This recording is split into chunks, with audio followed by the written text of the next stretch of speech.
வணக்கம், நான் உங்க friend Jaya Srinivasan. Welcome to veggies recipe. இன்னைக்கு நம்ம வெஜ்ஜீஸ் ரெசிபி கிச்சன்ல ஸ்டவ்வே ஆன் பண்ணாம ஈஸியா பண்ணக்கூடிய 2 நிமிஷத்துல ரெடி ஆகக்கூடிய ஒரு சட்னி ரெசிபி தான் பார்க்க போறோம். இது எல்லா டிஃபனோடையும் சூப்பரா மேட்ச் ஆகும். நல்லா சூடான இட்லி, நல்லா பஞ்சு பஞ்சா தோசை, ரவா தோசை, பனியாரம், ஆப்பம் எல்லாத்துக்குமே பர்ஃபெக்டா மேட்ச் ஆகும். இந்த சட்னியை அரைச்சி வெளியிலேயே வச்சா கூட 2-3 நாள் கெட்டு போகாது. ஈவன் டிராவலுக்கு போறதா இருந்தா கூட நம்ம எடுத்துட்டு போகலாம். டேஸ்டும் வந்து ரொம்ப நல்லா இருக்கும். கோல்டு இல்ல ஒரு ஃபீவர் வந்து வாய் டேஸ்ட் நல்லா இல்லாம இருக்கும்போது இந்த சட்னியை தொட்டு நம்ம சாப்பிட்டோம் அப்படின்னா கொஞ்சம் சாப்பிடறதுக்கும் நல்லா இருக்கும். ஃபர்ஸ்ட் டைம் சேனலை பாக்குறீங்கன்னா ப்ளீஸ் சப்ஸ்கிரைப் பண்ணுங்க. பெல் ஐக்கானை கிளிக் பண்ணி ஆல் ஆப்ஷன் கொடுத்துட்டீங்கன்னா நான் போடக்கூடிய எல்லா வீடியோஸும் குவிக்கா வந்து உங்களுக்கு ரீச் ஆகும். வாங்க ஈஸியா இந்த 2 நிமிஷத்துல பண்ணக்கூடிய வெங்காய சட்னி எப்படி பண்றதுன்னு பார்க்கலாம். ஒரு மிக்சி ஜார்ல 15 இருந்து 20 சின்ன வெங்காயம், ஒரு மீடியம் சைஸ் பெரிய வெங்காயம் ரஃபா சாப் பண்ணி எடுத்துட்டு இருக்கேன். இது மிக்சி ஜார்ல சேர்த்துக்கலாம். 2 பல்லு பூண்டு, இது வந்து ஆப்ஷனல். இந்த சட்னிக்கு தேவையான அளவு உப்பு, 2 டீஸ்பூன் மிளகாய் பொடி, இது வந்து நம்ம காரத்துக்கு தகுந்த மாதிரி நம்ம சேர்த்துக்கலாம்.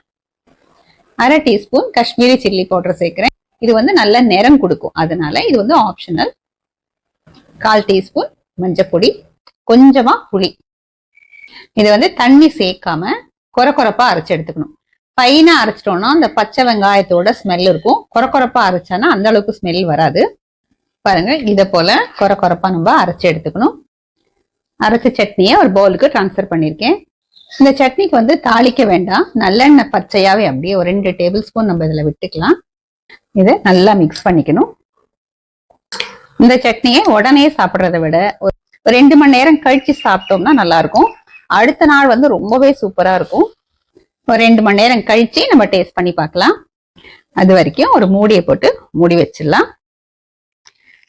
இது ஃப்ரிட்ஜ்ல வைக்கணும்னு கூட அவசியம் இல்லை, வெளியிலேயே இருந்தா கூட 2-3 நாள் வரைக்கும் கெட்டு போகாது. டேஸ்டியான பச்சை வெங்காய சட்னி சர்விங்க்கு ரெடி.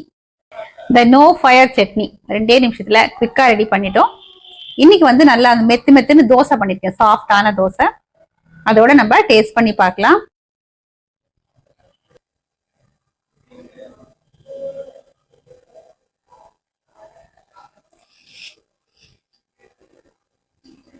ஃபர்ஸ்ட் கிளாஸா இருக்கு.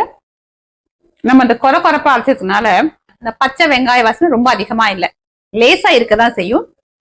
நான் இன்னைக்கு வந்து 2 பல்லு பூண்டு போட்டிருக்கேன். பூண்டு பிடிக்காதவங்க அதை போடாம மற்றபடி இந்த சட்னியை அரைச்சிக்கலாம். இந்த சட்னி வந்து நல்லெண்ணெயில ஊற ஊற ஊற இன்னும் டேஸ்டா இருக்கும். நம்ம உடனே சாப்பிட்டோம் அப்படின்னா தான் அந்த நம்ம மிளகா பொடி சேர்த்திருக்கோம் இல்லையா காரத்துக்கு, அதோட வாசனை தெரியும். நம்ம நைட்டு டிஃபனுக்கு பண்ண போறோம் அப்படின்னா ஒரு சாயந்தரமே அரைச்சு வச்சிடலாம், இல்ல கார்த்தாலே அரைச்சு வச்சா கூட ஹோல் டே அது ஊறினாலுமே ரொம்ப நல்லா இருக்கும். இன்னைக்கு அரைச்சிட்டு நாளைக்கு சாப்பிட்டோம்னா செம்ம சூப்பரா இருக்கும். நல்ல கார சாரமா செம்ம டேஸ்டா இருக்கக்கூடிய இந்த சட்னியை கண்டிப்பா நீங்க ட்ரை பண்ணி பாருங்க. ட்ரை பண்ணி பார்த்துட்டு எப்படி வந்ததுன்னு கமெண்ட்ல சொல்லுங்க. லைக் பண்ணுங்க, உங்க ஃப்ரெண்ட்ஸ் அண்ட் ஃபேமிலியோட ஷேர் பண்ணுங்க. புது ரெசிபியோட நாளைக்கு நான் உங்களை மீட் பண்றேன். தேங்க்ஸ் ஃபார் வாட்சிங்.